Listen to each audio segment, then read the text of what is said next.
The agenda this week went inside Hillary Clinton's doomed bid to become president of the United States, considered sexual controversy on university campuses, separated fact from fiction in the field of nutritional science, and asked why men aren't better at minding their mental health.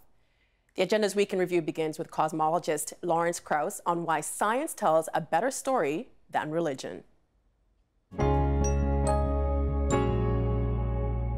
For a lot of us, I guess, today, Einstein is where science began. But as you point out in the book, you know, Einstein couldn't be who he was without the guy who came before him. Yeah, without Maxwell and Faraday, Einstein would have been Einstein, but we would know the name. And it's a wonderful story of building on as Newton said, standing on the shoulders of giants, although he was actually making fun because one of his competitors was a dwarf. But he was not a very nice guy, Newton, as I talked about. Another mischievous guy like you. Yeah, absolutely, yeah. He was crazy. But yeah, it's a story, you know, we tend to think of individuals, but it's a story that many people contributed to. And, you know, one of the other interesting aspects is that, of course, everyone knows about Einstein and thinks of the revolutions of the beginning of the 20th century, Einstein, quantum mechanics, all of that, as a sort of the golden era, the golden age of physics in the 20th century. But one of the things I wanted to talk about in this book is actually, I think historians of the future, there'll be another period between sort of 1955 and 1975, where actually our pictures of the universe changed in a more revolutionary way than I think the early 1900s. It was probably the most revolutionary period in the 20th century and maybe in the history of physics, but it's not known about, and that's one of the reasons why I wanted to write the book. When that period began, we understood one force of nature, electromagnetism. By the time it was over, we understood 3 of the 4 forces in nature as fully quantum mechanical theories. We had every experiment you could perform was understood. Fundamental symmetries of nature were understood, and we were building the most complicated machine humans have ever built to test these ideas. It's an amazing... and that machine was? The Large Hadron Collider, which I, in the book, call like the Gothic Cathedral of the 21st century, because the Gothic cathedrals took centuries by thousands of artisans. Large Hadron Collider, 10,000 physicists to build it, and from over 100 countries, 20 years. And there's a whole chapter in the book about the Large Hadron Collider because you can't have enough hyperbole. Every second at the Large Hadron Collider, more information is generated than in all the world's libraries. Every second. And that has to be accommodated. And then this 26-kilometer-long tunnel has to be evacuated with a vacuum that's sparser than that around the International Space Station. I mean, it's just amazing that humans built that. And the only reason it wasn't to make a better car or toaster, was to figure out how we got here. It's amazing that we're willing to do that. That you've taken me exactly where I wanted to go next, because the question everybody asks is why are we here? And I was fascinated by the distinction you like to make between, never mind the why are we here, how are we here? Well, I think essentially all why questions are how questions. Because if you say why, you presume purpose, but how do you know there's purpose? So when we say why, we almost always mean how, and because that tells us what we really need to know. And the how are we here is an amazing series of cosmic accidents. So if you want to ask the why question, there's no reason we're here. It's just an accident, and that's, for some people, that's terrifying and upsetting. For me, it's kind of enlivening. The fact that some field in the early universe froze in a certain way that allowed the universe to be here and to make it seem like it's designed for us, but in fact, it's just this accident. And that's okay. Okay. Well, no, because I mean, first of all, you know there are billions of people who follow religion who disagree with you. Yeah, but the other thing you say, though, in the book very early on is that you think we are probably hardwired to have some kind of religious belief for why we're here. Sure, I think we're hardwired to have what the philosophers call teleology. Then we want purpose for everything, and the reason is quite simple in some ways. So our early ancestors on the African savannah could, their leaves could be rustling in a tree, and they could just say, "Oh, that's nothing," or they could say, "Maybe there's a lion behind that tree." And the ancestors of ours that said it was nothing never got to reproduce, so they weren't ancestors of ours. So we look for purpose, and it's sort of, for many people, the idea that there might be no cosmic purpose to our existence somehow makes their lives seem less significant. But to me, the fact that a whole series of accidents conspired to produce this illusion of reality, the particles that make you and I up have mass, but that's an illusion. That's only there because there's this invisible field everywhere in the universe, which sounds like religion, by the way, but it's not, because in physics, if you postulate an invisible field, you have to find it. And that's what we did with the Large Hadron Collider. We discovered. I'm going to get to that, and the Higgs and all that. But you know, these things were serious accidents, and so for many people that is disturbing. But it seems, wow, isn't it amazing that we're here, and that we could enjoy this remarkable accident, to have this conversation, and that we can understand the universe back to the earliest moments of the Big Bang. And it's just, we should celebrate that, and not be terrified by the fact that the universe may not be the universe we want. That's the other really important aspect of this, is the universe is the way it is, whether we like it or not. The other thing I found fascinating was the notion that reality is different for you and me right this second. As we look at that camera right there, we are not experiencing it the same way, even though we are sharing this space and are the same distance away from it. Absolutely, and it was Einstein who really demonstrated that specifically, that reality is unique to each individual, and reality is what you measure, what you see, length, time, and that's unique to our circumstances. And that when we try and understand what things are like, it's really overcomes this myopia, which is really what science is all about. I once wrote that science, one of the purposes of science is to make us less comfortable. And I thought, oh, gee, that's a bad thing to say. But it is, because, but that's also one of the purposes of learning, of education. Because if you're always comfortable, you're never learning. And one of the reasons to go to school and to experience things in life is to discover the world isn't just like you always thought it was when you were at home. To discover it's grander, and that maybe some of the things you thought were natural are not, and to expand your mind. And that's what the wonder of being human is, to suddenly understand that our place in the cosmos and our individual notions of reality and what's sensible have to be confronted all the time. That's why it's the greatest story. In the main thing that somebody can do to improve the chances of living a longer, healthier life, you think, is diet properly. Have I got that right? Well, it's the best evidence, and it's really not my thoughts. It's the Global Burden of Disease study, which is probably the best evidence that exists. Okay. Shauna, are you there as well? Absolutely. I completely agree with Norm. And the statistics show that about 30% of cancers you can attribute to bad diet.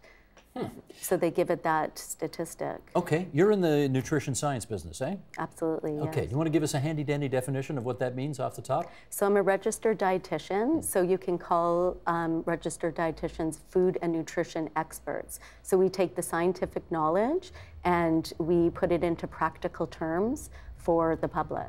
How reliable is nutrition science? Nutrition science is always changing. So what we do is we look at the different studies, and we look at, as Norm mentioned, the expert opinions, people who study the nutritional sciences, and it depends on the different studies, and we'll get into that more. Sure. All right, Norman, let me get you to follow up on that. In your view, how reliable is nutrition science? Well, the whole area is somewhat problematic in that people choose the food that they eat. In studies, the best types of studies, we randomize people to have one thing or another thing and then see what happens to them. For studies on diets to look at something like death, heart attack, stroke, or cancer, you'd probably need tens of thousands of people to be taking a certain type of diet versus a different type of diet for 5, 10, or even longer number of years. And people just aren't willing to be randomized to eat a certain types of food. We all go out and eat what's in our environment. And so those long-term studies tend not to be successful. So we have to rely on lesser degrees of evidence, which aren't quite as reliable. Well, I guess, you're putting your finger on what I'm trying to get at here. And let me do a follow-up with you, Norman, which is, I think we're under the impression that there is a fairly rigorous process that is undertaken before a drug, as it is tested, eventually gets to market and then is used to help patients recover from whatever. And one wonders whether the science behind nutrition is as rigorously tested and as therefore at the end of the day as reliable as, say, other things would be. And so to answer that question, no, for most drugs, at least commonly used drugs, you need randomized controlled trials with thousands of people followed for multiple years to see if the drug helps prevent death or serious disability. Those studies are virtually impossible in humans unless you're looking at a supplement. And so there are some studies looking at olive oil as a supplement or supplementing a diet with things such as nuts and seeds, and those can be successfully conducted. But if you're asking someone to, say, eat less salt, it's a complex intervention that tends to be unsuccessful. People just aren't able to follow the advice. Sean, a follow-up on that, if you would, about why it's difficult to get reliable test groups, et cetera. It is difficult, and that's why I think we look at the epidemiological studies and we look at different groups of people. So for instance, we look at people in India as an example. We see their rate of disease, what type of disease they're getting, and then we compare or we look at their food intake. So for instance, in India, if they're eating certain foods, for instance, turmeric and ginger and garlic. What was the first thing you said? Turmeric, which is, it's similar to ginger, and it has an active component called curcumin in it, and they think that it's anti-inflammatory. And the hypothesis is that people in India aren't getting cancer. They get heart disease and they're at high risk for diabetes because maybe it's something that they're eating is protecting them against the cancer. So then that's what we do. We look at the studies of what the people are eating compared to what their disease, we couple it with their disease rates, and we can see if people, those are the epidemiological studies. So they're different than a case study. Okay, I get you, but as Norman just indicated, it's sometimes very difficult to control the control group that you want to control in order to get valuable information out of it. Especially with food and diet. Right. Because you can't, if you want to study something, and let's give the example, I always give the example of an artificial sweetener, like aspartame. You're not going to take a human, put them in a lab for 30 days, feed them only aspartame and nothing else. Which they would have done to rats. Exactly. So the rat studies are kind of at the bottom of the study chart in terms of can we compare rats to humans? So we are coming a bit full circle here, which is sort of getting back to my original question, which is how reliable the science is behind nutrition science. And if what I'm hearing from both of you is, iffy. It depends what we're talking about, and I always do go back to looking at the population studies. And for instance, people who consume a Mediterranean diet, which consists of lots of olive oil, fatty fish, nuts and seeds, whole grains, red wine in moderation, they tend to have lower risk of disease. Let me ask you about one of the first obvious choices that the Clinton campaign had to make, and that was, we remember well in 2008, she really didn't highlight the fact that she could have become the first ever major party female candidate for president. How did they resolve that debate this time on how hard to play, quote unquote, the female card? I think they did a 180. I think that was a lesson they learned last time, that they should really embrace it, that they should embrace the historic nature of it. And so you saw her talk about it a lot on the trail, about what it meant for women and for daughters and granddaughters. She really fully embraced it this time. And I think a lot of people thought that was a huge mistake from the last campaign. You also tell us that for somebody who'd been in public life for so many decades, she and her campaign team apparently had a great deal of difficulty really articulating in a nutshell what her candidacy was supposed to be all about. Why would they have had so much trouble trying to articulate that? It's really interesting. She had essentially 8 years to figure out why she should be president, or why people should vote for her for president, why her and why now. And she never really addressed that issue. And that was something that was problematic for her from the very beginning. My co-author and I detail an inside account of what went on behind the scenes of her first speech. And it was kind of chaotic from the beginning. She invited all these advisors in to work on it, and speechwriters, and even one Obama speechwriter who was so exasperated at the end by the process that he just threw his hands up in the air and left before the speech was even done. Because I think he and a lot of other people were frustrated that it didn't really speak to her. There was no reason why people should vote for her this time. It was your typical Democratic stump speech. No reason to vote for her other than to make history as the first female president, and obviously that just wasn't enough for a lot of people, right? Right, exactly. And the most interesting part of, I think one of the most interesting parts of this election was the fact that millennial women didn't feel compelled to support her. They felt like they would see another woman run for president eventually in their lifetimes and didn't like her enough to support her, particularly on the heels of supporting someone like Bernie Sanders. They felt like, you know, his message was really resonating with them and not hers. One of the more interesting quotes you've got in the book is you're quoting one of her confidants saying that she really didn't want to run for president. And that just does not mesh with the conventional wisdom out there about Secretary Clinton, which is that she's this, you know, ruthlessly ambitious person who'd drive over anybody in order to get this job. Whose version of the real Hillary do you believe on this one? I think a little bit of both, which is interesting. I think she wanted to run for president. She feels like she is the right person with the right ideas. She's very policy driven. But I think 2008 really, it took a hit. She took a hit there, and it took her a while to kind of rebound and realize what had happened. She didn't know if she wanted to put herself through that again. So there were people who know her very well who kind of agreed with that model and didn't think that she should do that and want to go through that again. And it's a really tiresome process. She had just had grandchildren. A lot of people thought that she should just, you know, do something different. But she, you know, I think she felt compelled at the end of the day that she was the right person and that she was the right person for the right time and had the right ideas to kind of take the country forward after 8 years of Barack Obama. And yet there was a family friend that you quote in the book as having said to Secretary Clinton, "Everybody knows who you are, but no one knows who you are."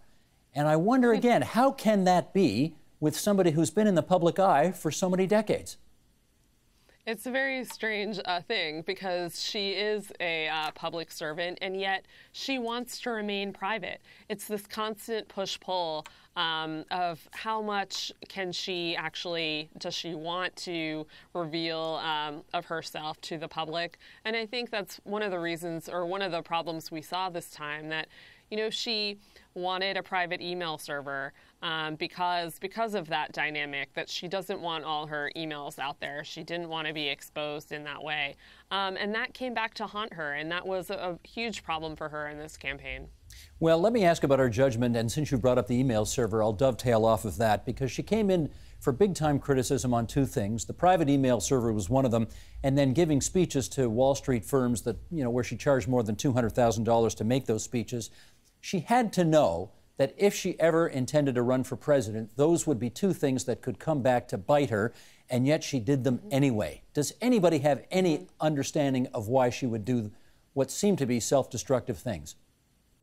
You know, no, and that was a big question, and both loomed over her campaign throughout. The email controversy, for instance, she was having to go on defense a month before she even announced her candidacy.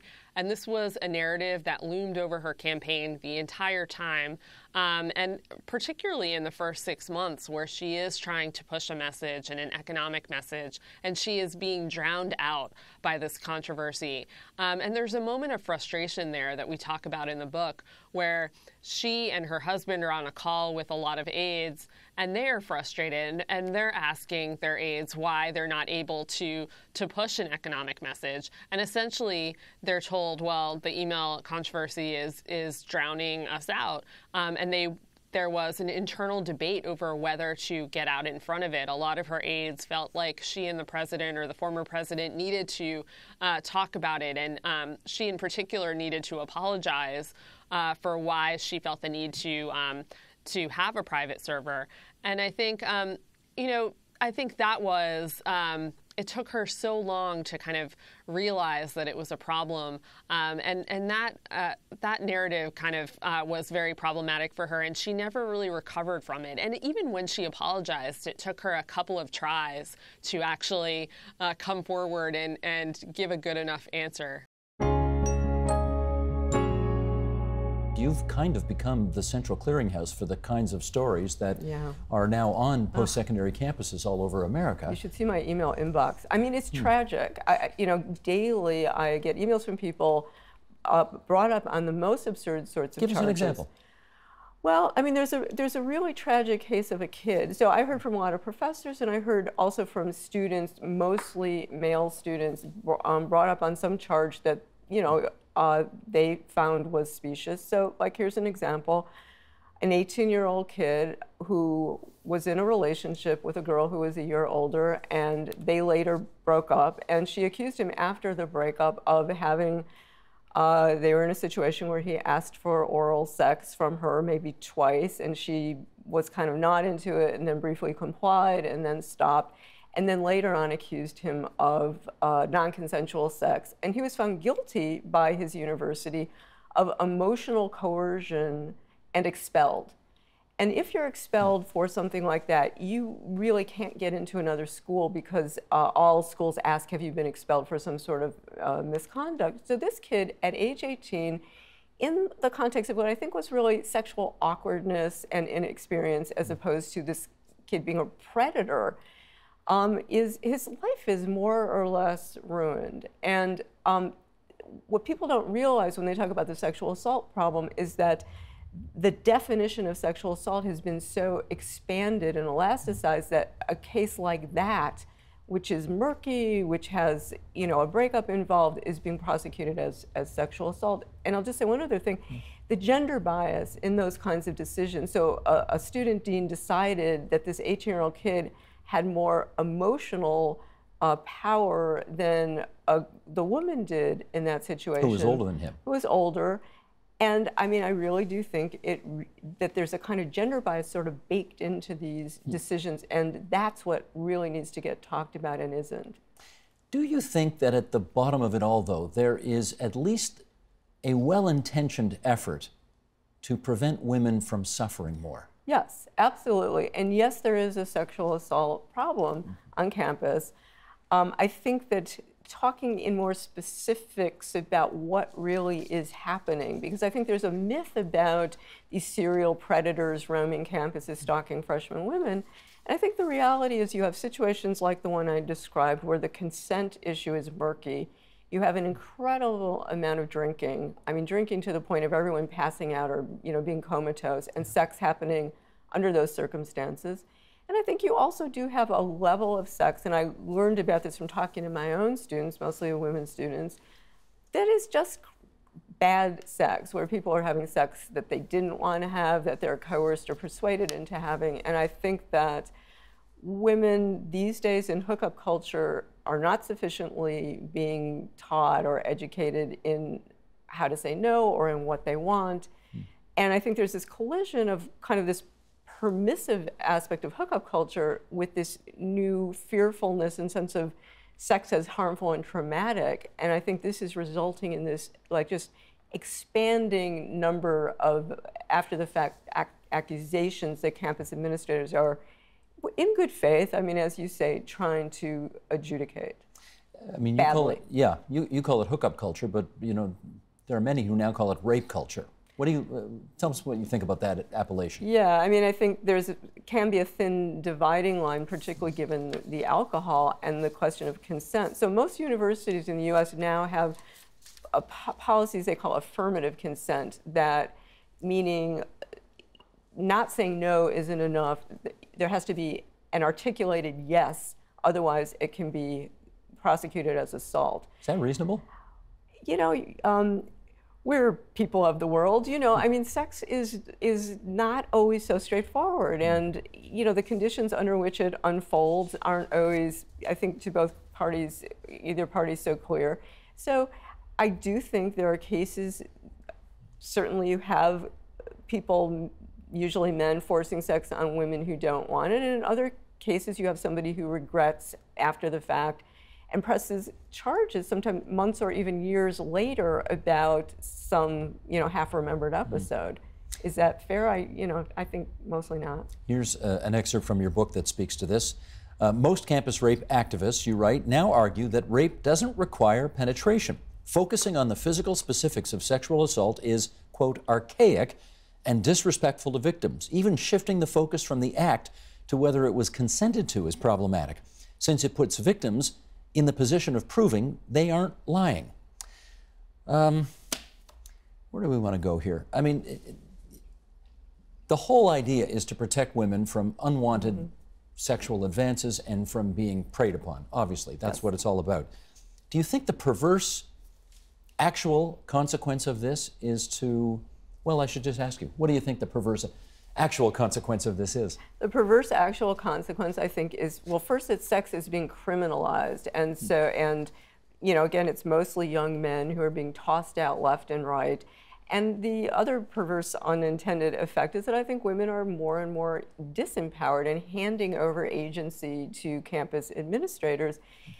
I mean, my feeling as a teacher is that we're not educating students by focusing so much on regulation and punishment and channeling dollars, you know, education dollars toward this justice system, a very unfair justice system on campus. I think these kids are being prosecuted. There isn't due process. There are, you know, half the time people aren't even told what they're supposed to have done.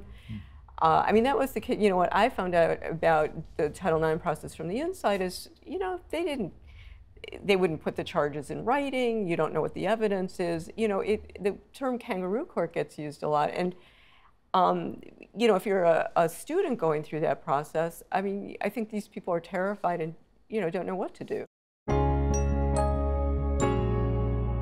We need some understanding of this here. Apparently, women attempt suicide more than men do, but men die at a rate 4 times that of women.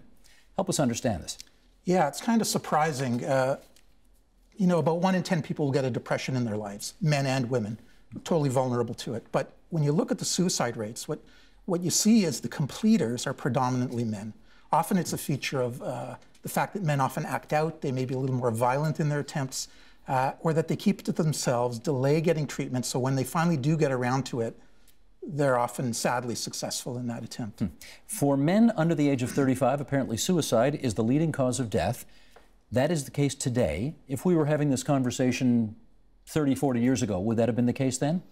Probably. You know, mental health has been there. It hasn't been a topic as commonly discussed as it is now, which is a good thing that we're talking about it. But we really haven't made a big difference in suicide rates in terms of public health. It's quite shocking. And again, a British study suggesting that unlike women, men, when feeling down, will try to distract themselves. And I guess I want to ask whether watching the game is a better way of spending time pondering your misery than something else. Yeah, so, I mean, culturally, men often keep things to themselves. They don't talk about it as much. They like to take action. They like to solve problems. We like to play sports and, you know, sublimate or diffuse that into other activities around us. So that's very common. So things like sports are really healthy ways of often just coping with frustration and stress and letting steam off. Do men's mental health problems, are they more largely undiagnosed than women's? So I don't think we know that exactly, but most likely, and that's my impression, because when the men come to see me, they're usually a little further down the road in terms of the severity and the acuity of the illness.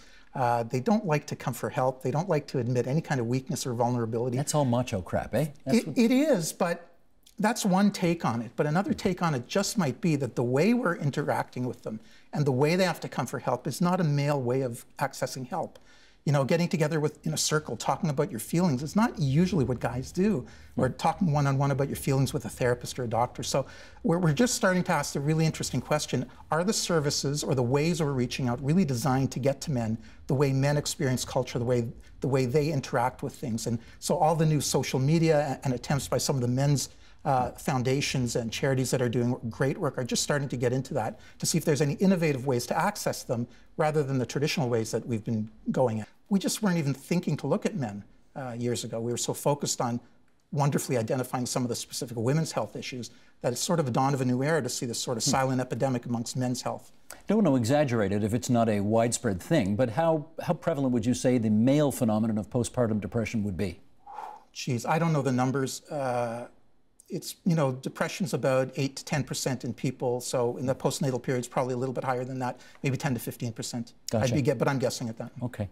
I gather there is a study from Australia that suggests that, quote, there is a strong element of negativity in our culture about men which cannot contribute to positive mental health. Do you sign on to that view?